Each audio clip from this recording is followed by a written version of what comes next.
Yes, good morning, good afternoon, everyone. Thank you so much for keeping on following us on different programs and different topics we give you. So today, still in our health week, we bring to you another interesting topic. Most of us kind of do not mind about this topic so much, but it's something that we need to know. It is something that I thought is not so much in our community, but I'm surprised that this is something that is coming and increasing every day in our community. Here with us is Dr. Hassan Ssali from Global Health Uganda. This is something or an organization that maybe is going to tell us how it does, how it operates, but they are operating inside Mulago Hospital. My name is Dr. Boris Mpeka.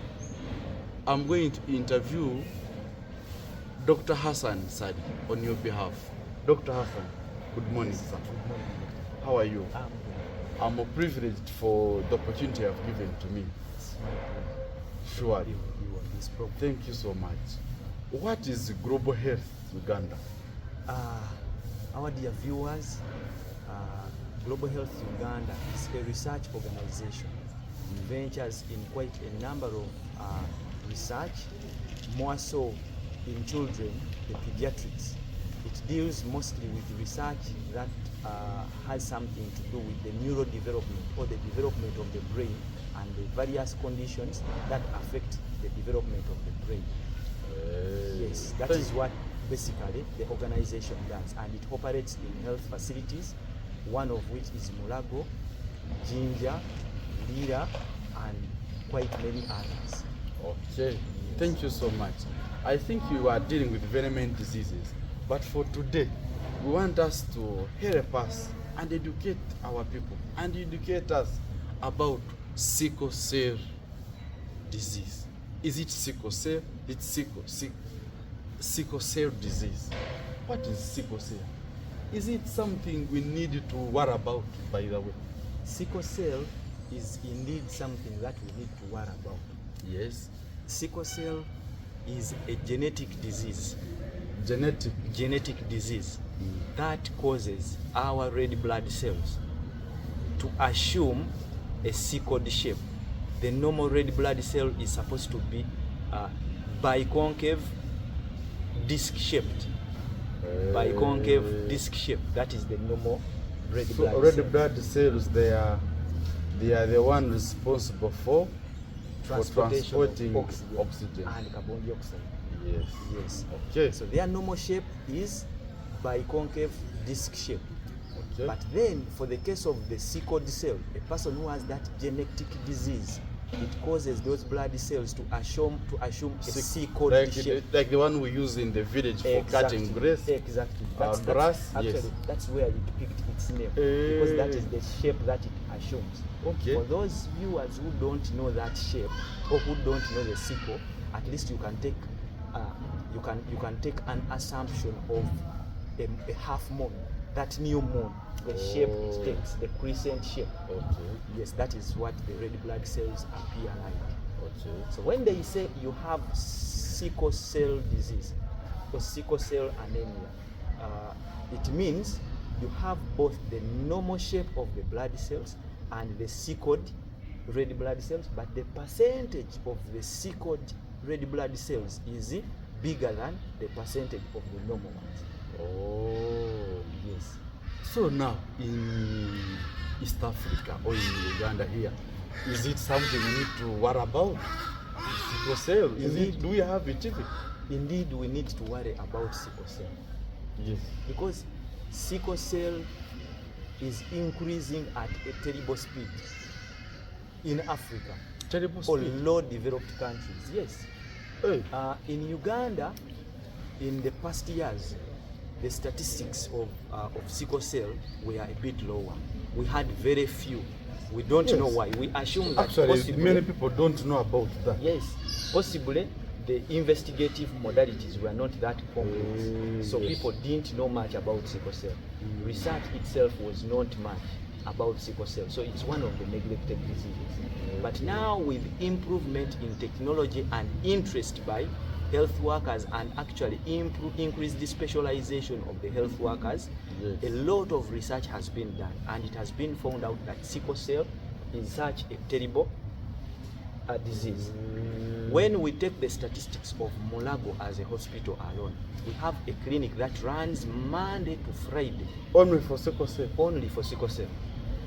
Every day, that clinic receives a minimum of 75 sickle cell patients. Every week? Every day. Every day? Every day. The sickle cell clinic attends to a minimum of 75 patients. Those are many. Yes. Yet you say there are also others that go to Jinja, that go to other parts of the country. Exactly. That is Mulago alone. Yes.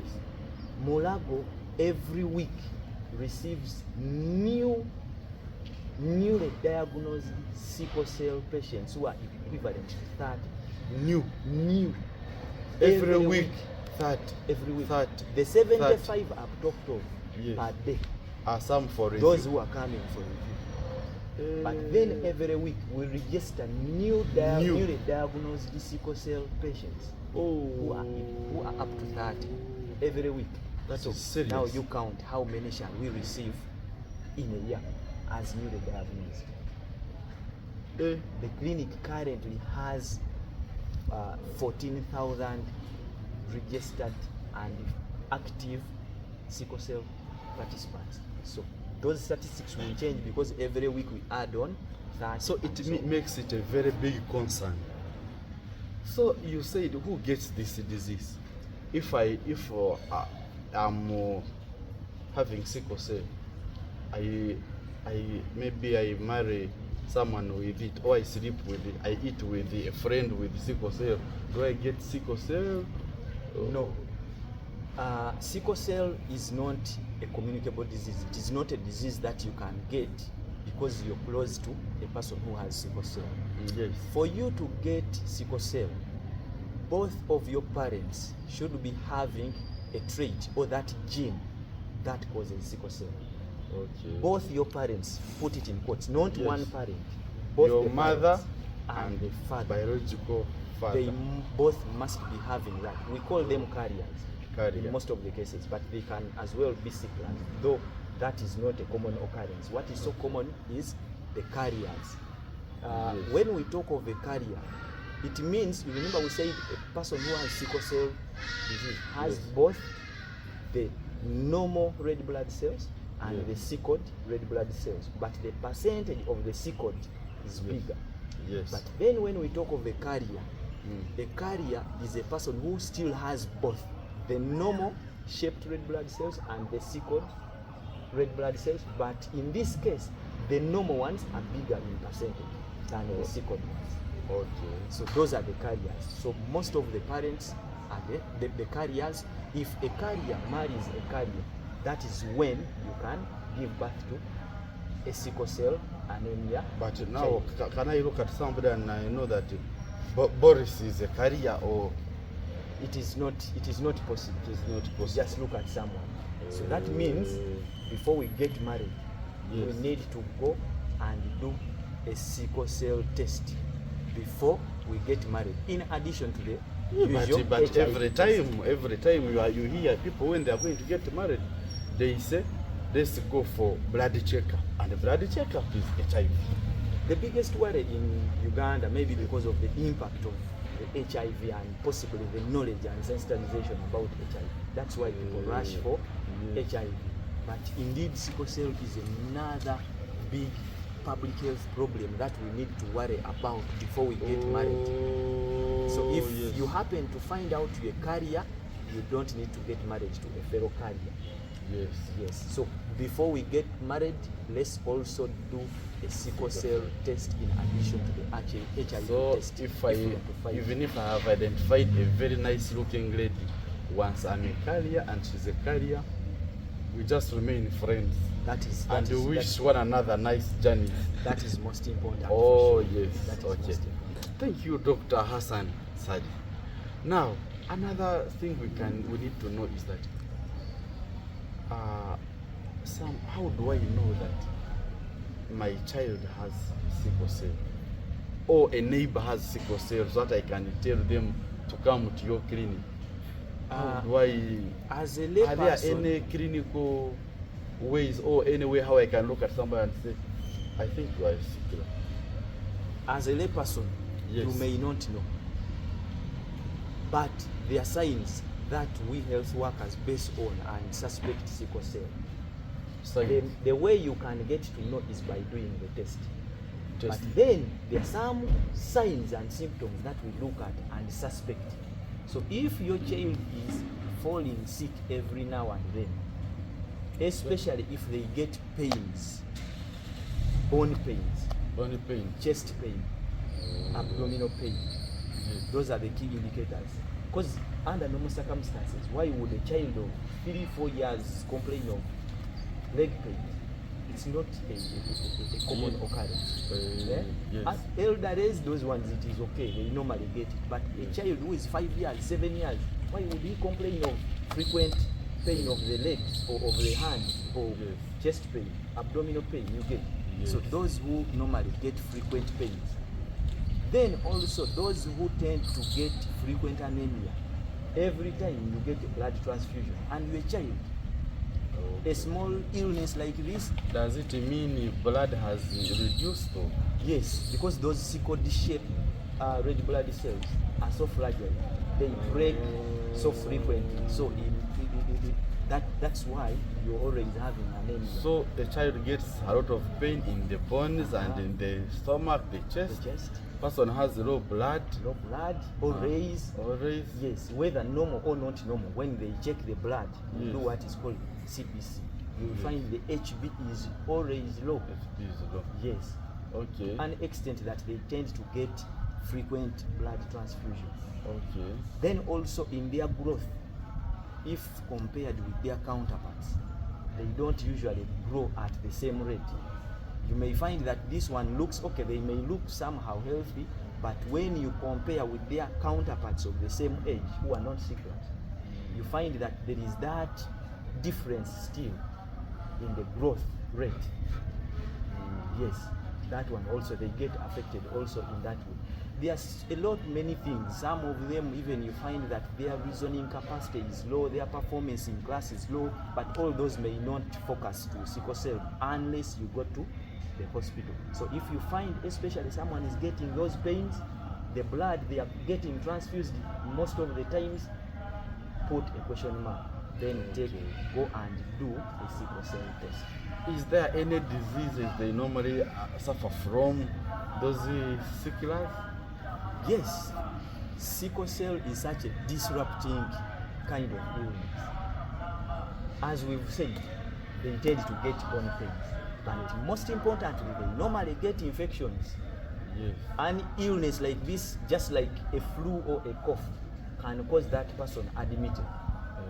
They tend to get those infections. Like malaria, yes, malaria affects them quite a lot. Malaria affects them quite a lot. So they get quite a number of diseases. Okay. Yes. Now, as they come, or as I suspect, where do I go? Do I go to any clinic or medical center?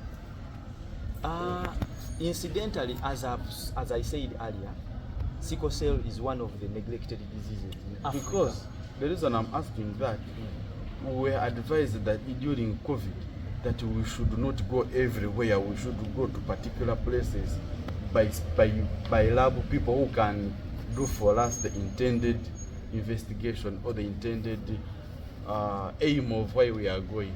So sickle cell, can I go in a pharmacy?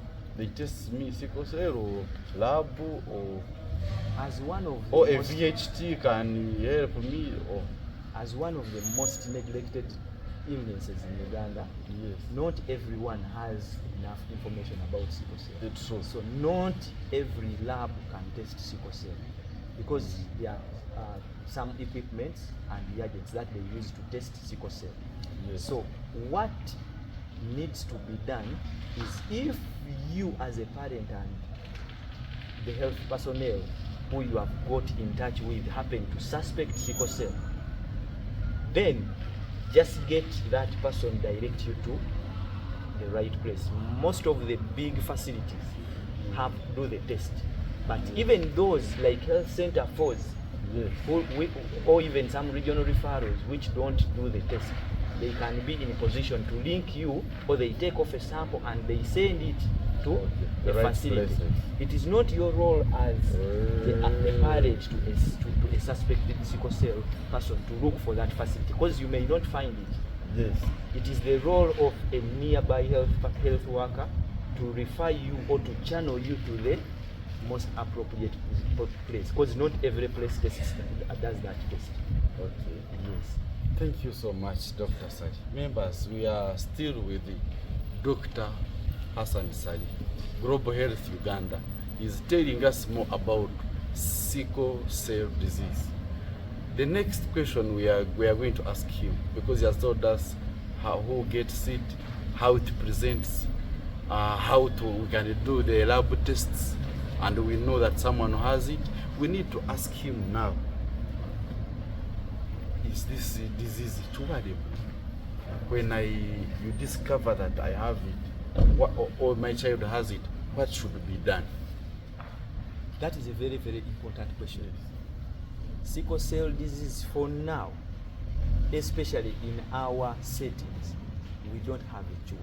The cure is there, but why I'm saying there is no cure is because most of our people cannot afford. Yes.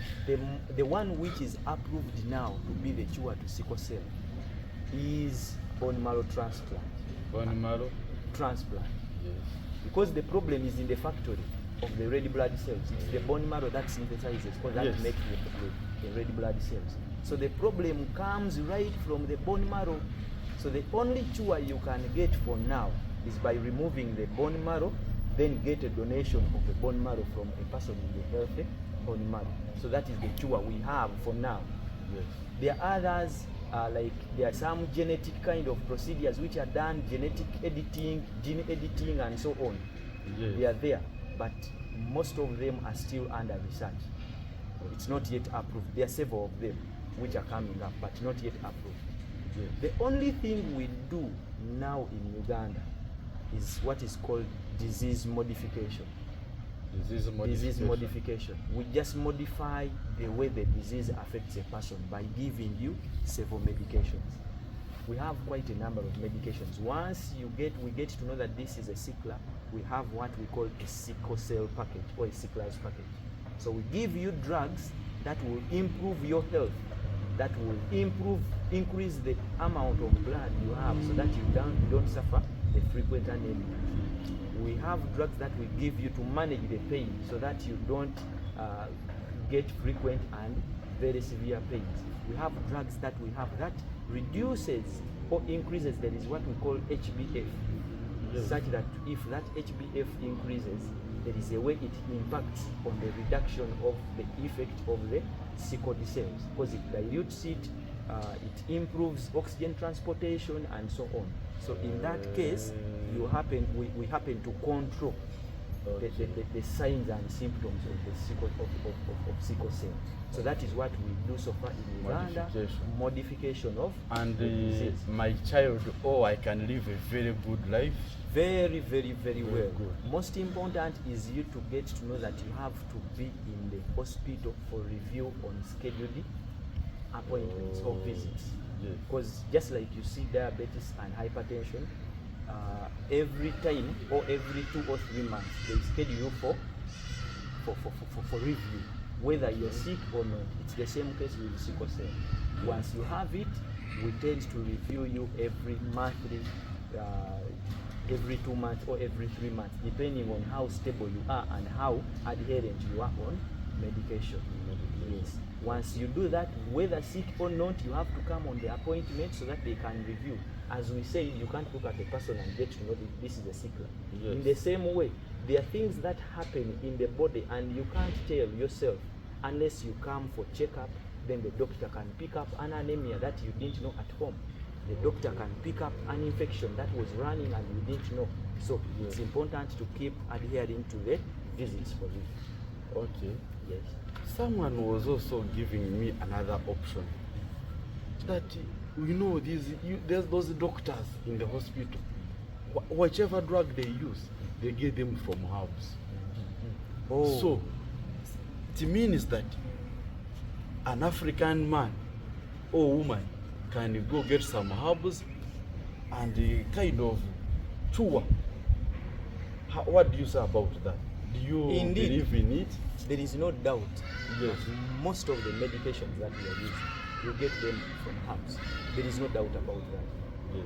The only issue is these herbs are picked, processed, the dose is calculated and put in a tablet or a syrup. So Yes. when you're taking the tablet, calculated Yes. and given appropriate as per age, per weight, and so on. That is the issue. So when you are taking that tablet, they know how much of the drug you're taking. Yes. But when it comes to herbs, they just tell you, take a cupful or 2 cups. But you don't know how much of the drug is in that cup. Are we getting it? They just put in the saucepan, boil, and then take a cup every 2 or 3 hours. But you don't know how much of the drug is in the what. So at the end of the day, you either take an underdose or you take an overdose, and at the end of the day, you are spoiling the liver, you're spoiling your kidneys, and so on. So we don't encourage people to use herbs because there is no research that has been carried out on those herbs. So you're taking, assuming you're curing sickle cell, but then you are damaging the liver, you're damaging the kidney, and so on. And those are important organs in Yes, the body. very, very important. So if you have sickle cell, then you kill the liver, and again you kill the kidney.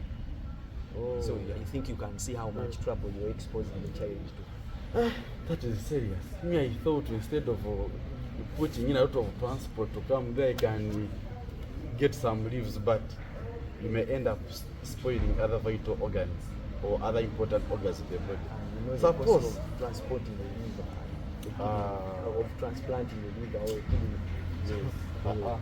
So it becomes cheaper to visit the visit. hospital, get the Prevention. medication to lower the problems that sickle cell comes along with, than spoiling the liver and so on with the herbs. Dr. Hassan, Yes. suppose I don't come to you, or I don't go to the hospital, in another hospital that gives those medicines you are talking about to people to improve their quality of life. Suppose I don't come to you, what are the likely complications? Do I have to worry about it? Okay, sickle cell, just because it affects the red blood cells, and these red blood cells circulate all over the body. So that means it has the capacity to cause complications on every part of the body. Complications like stroke. Hey, in the children? The most implicated disease in the causation of stroke among children is sickle cell. When those sickled cells tend to clog the blood vessels, to block the blood vessels, whichever part in the brain that doesn't get blood, it dies off. And if it dies off, the next thing is stroke. That is one of the complications. Stroke is quite common among those ones, especially those who are not adherent on medication or who are not coming to hospital. Hey. We've seen many on their first presentation, they come with a stroke. Children? Yes, I children. thought stroke is more in adults. Even in children, more so those with sickle cell. Another complication, we have what we call avascular necrosis, where the bones tend to die off. Especially there is a head of this bone of the thigh. Yes. That bone has a head like this. So that bone has just one blood vessel. So if those sickled cells happen to block that vessel, that means that head will not receive blood. If the head doesn't receive blood, at the end of the day it dies off. It undergoes what we call ischemia. Those are complicated terms, but in layman's person, get to know it dies off. If it dies off, that means the only solution for it is to be removed, and they put an artificial thing. They put an implant.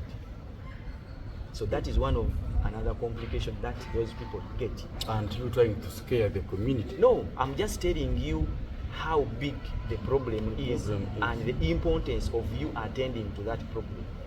Okay. Yes, so that is one of the other complications. Other complications, they get some complications in the lungs, complications in the spleen, complications. There are quite many. Even the eyes. The eyes, yes. Those small vessels that supply the eye, the eyes, they get what we call retinopathy.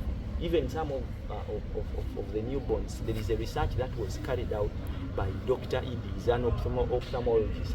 Yes. Idi, I've forgotten the second name. He carried out a research and he found out that retinopathy of the newborns is even present among symptoms. As if sickle cell is having a relationship with the diabetes, because most of those complications are in the diabetes. Yes, the relationship is just because diabetes has a capacity to block those vessels. In the same event, sickle cell does the same. So okay. Remember we've said whichever part that doesn't receive blood, it ends up dying off. So that is the thing which happens with the eyes and several other parts of the body. Yes. So those are the complications. Yes. The bones getting to die off, strokes, constant pains, anemia, and even death. Because if you suffer anemia and you're in the village, you can't access a health facility. The next thing is death. Oh, yes. So someone has come to your clinic or your hospital, you have given him medicines, and he has promised to keep visiting you. Which life is he supposed to live? Is he supposed to go to school? Is he supposed to eat only some foods and others not? Is he supposed to pray to God or Allah or what is the mode of life we are expecting from a parent or a child with sickle cell? Now, the care that is given to these patients is divided into two. One is the health worker kind of care. Then another one is the patient or caregiver kind of care. The one of the health worker, we talked about it. That is the medication and so on, investigating for complications and so on. But then as a parent or as a sickle, there are things that you need to know. One is making sure you take your medicine. Once a doctor gives it to you, he will not be there to follow you up to see whether you're taking or not. Exactly. Two, you have to eat a balanced diet. As we say, a balanced diet. When we say a balanced diet, we don't mean meat and chicken. There are many people who cannot afford that. Yes. But there are things that can provide you proteins like silverfish, mukene, yes. so much. The small ones. Yes, those small ones. Hey. Even beans have some amount of proteins. Okay. So all you need is to have a balanced diet, something that gives you proteins, something that gives you vitamins, the fruits, something that gives you carbohydrates. That's what you need. And most important, you need to drink enough. Whether water or passion juice, a lot of it. Okay. Once you get dehydrated, chances are very high that you will get the crisis, painful crisis. Dehydration causes that. Crisis? Yes. Crisis means an attack? Yes, crisis is basically an attack. That pain. There are several other. We have what we call an acute chest syndrome. We have what is called the mesenteric crisis. We have what is called a vaso-occlusive crisis. So when we talk of a crisis, we mean that point when you have a discomfort, or which is pain, which is causing the discomfort, or it was whatever. That is what we call a crisis in simple terms. So if you get dehydrated, chances are high that you will get what? A crisis. So we encourage you to take enough drinks. What is within your means, what you can afford. If it is water, drink that. If it is passion juice, drink that. We encourage homemade juices. Okay. Because they are the ones which we can afford. Which are available. Yes. Then avoid stressful environment or stressors. Stressors, yes. okay. these children, they are supposed to play like any other person, but the amount of physical exercise matters. There are those who, if they overplay, they get into a crisis, they get the pain. So you need to help them regulate the amount of physical exercise also. There are those who get to swim and they get the crisis. So you need to regulate them. Coldness, help them avoid coldness. Coldness also triggers a crisis. It also triggers a crisis. So that means in cold weather you need to give them enough protective gears to protect them from the triggers. Remember, we talked of infections, and malaria is one of them. They need to sleep under a treated mosquito net. Yes, they need to sleep under a treated mosquito net. Okay. And so on and so forth. They need, in short terms, these children need a lot of care. And I normally tell my clients that a sickler is not a child to your mom. Like you take the child to be with the grandparents. You take the child to be with their stepmothers. Yes. You take them to their aunties. Those ones may not know how big the problem of raising a sickler is. But for you as a parent, there's a special attachment you have to your child. So you know how much care you need to give to this child, however poor you may be. But those relatives, they don't know. So this child is yours because you understand what the child is going through, and we have taught you. Sure. But in cases where you can't, like there are those mothers who go abroad, you have nothing to do. You need to go and look for money. Then you find a trusted person. So you train them, or you bring that person for us to train, so that they can learn how to take care of a sickle. So what you're saying, Dr. Hassan, it seems like it is better to prevent the occurrences in the community of sickle cell. To someone out there who is watching us, who has not yet gotten married, without a wife, without a husband, what could be your genuine advice to this person? My advice to a pastor. My advice is, yes, this fight of sickle cell should not be left only to health workers, because health workers receive those ones who are already sicklers. Unfortunately. Which is very unfortunate. Yes. But now there are these people who handle these couples before they get married. They prepare them for marriage. We need to take the fight to that level, that cultural leaders, religious leaders, all sorts of community leaders should be involved in this fight for sickle cell. Because as they get married, it is you to help them get to know that they need to test. For them, we say love is blind. So for them, they are already blinded by the love. So if you, the sober person, don't come in to help them, remind them, hey, man, you need to do this test. They will end up marrying themselves as carriers, and at the end of the day, they come in with with the children with sickle cell. So religious leaders, I'm calling upon you, cultural leaders, village leaders, village health teams, all those people in the community, please try to advise those people, because once sickle cell has come in, the problem is big, so we may not have much to do as far as curing it is concerned. But we can prevent it before we get married.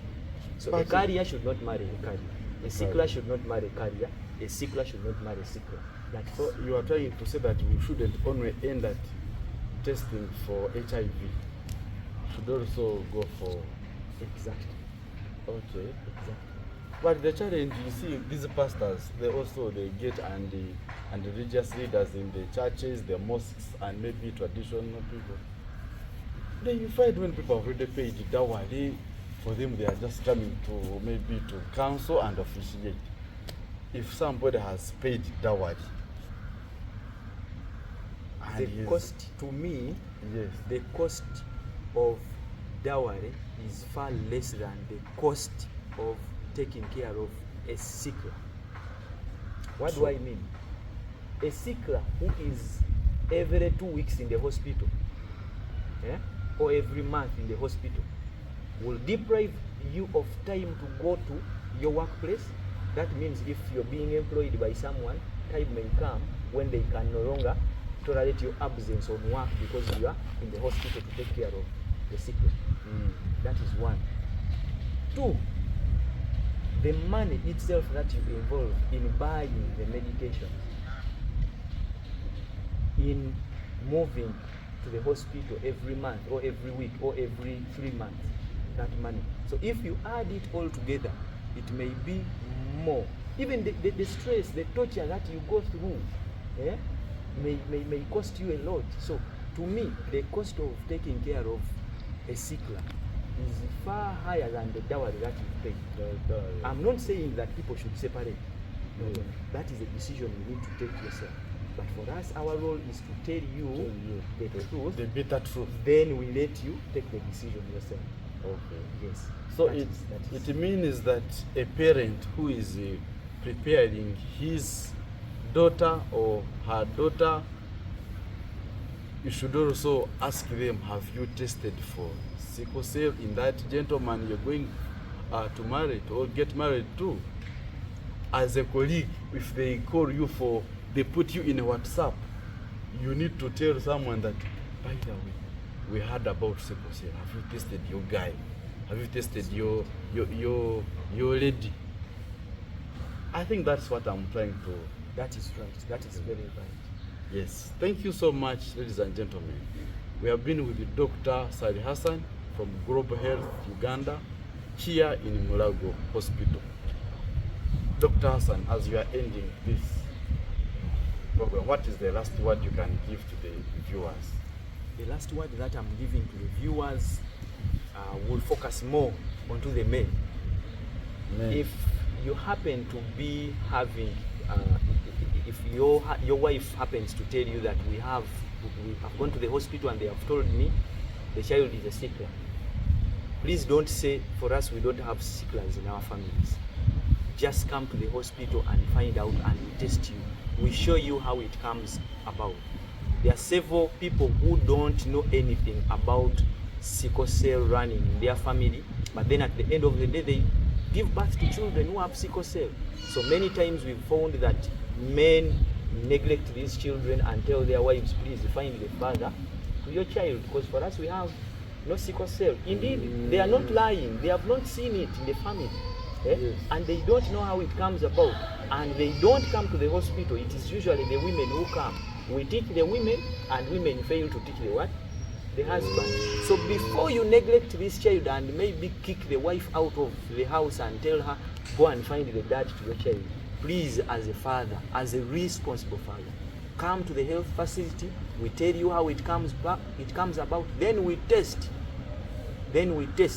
You'll get to know that you've actually been having that trait running in your family when you're not aware. It's very possible because of things, as we say, it only manifests if a carrier marries a carrier. But those ones, maybe your other relatives were not unlucky to that extent. They have been having a trait, but they ended up marrying a normal person. So they are not having sickle. So don't just take that, just come and test. That is the advice that I'm giving. 2, take care of this child. A child who is a sickler is not a child to love. Show them love. Is not a child to your relative. Is a child to both of you. 3, test before you go for marriage. That is the advice that I'm giving. The way how I've seen, sickle cell is a big concern to our population. 30 new cases per day. That is something. Per week. That is Mulago alone. Mulago alone. Without counting Jinja and the other centers you have in Uganda. Thank you so much, and I'm hoping, Dr. Ssali, this is not the last time you're giving us more of this information. You have told us you have other diseases you deal with in the Global Health Uganda. We also request that next time you give us more time as we educate ourselves on these diseases. Thank you so much. Only God should bless you.